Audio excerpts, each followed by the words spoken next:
స్వచ్ఛాంధ్ర స్వర్ణాంధ్రలో భాగంగా ముఖ్యమంత్రి వర్యులు తీసుకున్నటువంటి మహోన్నతమైన నిర్ణయం పల్లె ప్రాంతాలు మొదలుకొని పట్టణ ప్రాంతాల్లో కూడా పారిశుధ్యం లేకుండా చేయాలి.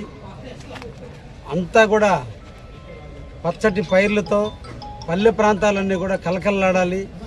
ఎక్కడ కూడా శానిటేషన్ ఇబ్బందులు లేకుండా చూడాలనే ఉద్దేశంతో ప్రతి నెల ముఖ్యమంత్రి గారు ఏదో ఒక ప్రాంతానికి వెళ్ళటం, అక్కడ ప్రజల్లో ఒక అవేర్నెస్ క్యాంపుని తీసుకురావటం, ఆ ప్రాంతాన్ని అభివృద్ధి చేస్తున్నటువంటి తరుణంలో ప్రతి నియోజకవర్గంలో కూడా మేము కూడా శనివారం పూట ఎక్కడో ఒక కార్యక్రమాన్ని నిర్వహించడం ఆనవాయితీగా వస్తున్నటువంటి తరుణంలో ఈ రాష్ట్ర ప్రభుత్వం పల్లె ప్రాంతాల్లో ఉన్నటువంటి పంచాయతీలని అభివృద్ధి చేయాలి.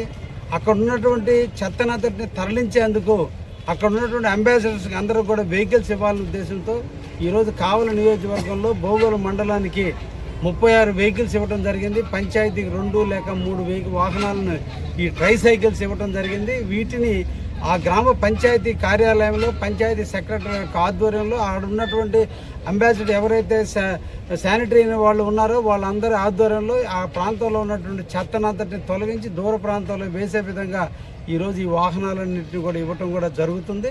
దీన్ని సద్వినియోగం చేసుకొని పల్లె ప్రాంతాలన్నీ కూడా పరిశుభ్రంగా ఉండే విధంగా తీర్చిదిద్దే బాధ్యత ఈరోజు ప్రభుత్వ అధికారులందరూ కూడా ముందుకు రావడం జరిగింది. దీనివల్ల ప్రజలు కూడా అవేర్నెస్ తెచ్చుకోవాలి. ప్రజలు కూడా దీన్ని చెత్తని ఎక్కడంటే అక్కడ వేయకుండా వాళ్ళు పంచాయతీ వాళ్ళు కానీ లేదా మున్సిపాలిటీ వాళ్ళు సూచించినటువంటి డస్ట్బిన్లోనే వేయటం కానీ స్టార్ట్ అయితే మనకు కూడా సగం జబ్బులు తగ్గేదానికి అవకాశం ఉంటుంది. మనం వేసినటువంటి చెత్తే మన బ్యాక్టీరియా రూపంలో దోమల రూపంలో మనకే కాటు వేసి మనకే విష జ్వరాలు లేదా మన ఆరోగ్యాలు క్షీణించే పరిస్థితి ఉంది. కాబట్టి తప్పకుండా ప్రజానీకం కూడా ప్రభుత్వం చెప్పినటువంటి సూచనలన్నింటినీ పాటిస్తూ ఈ స్వచ్ఛాంధ్రలో స్వర్ణాంధ్రగా ఆంధ్రప్రదేశ్ అభివృద్ధి చెందే విధంగా మన అందరం కూడా ముందుకు పోదామని ప్రజానీకానికి అందరికీ కూడా తెలియజేస్తున్నాం. ధన్యవాదాలు.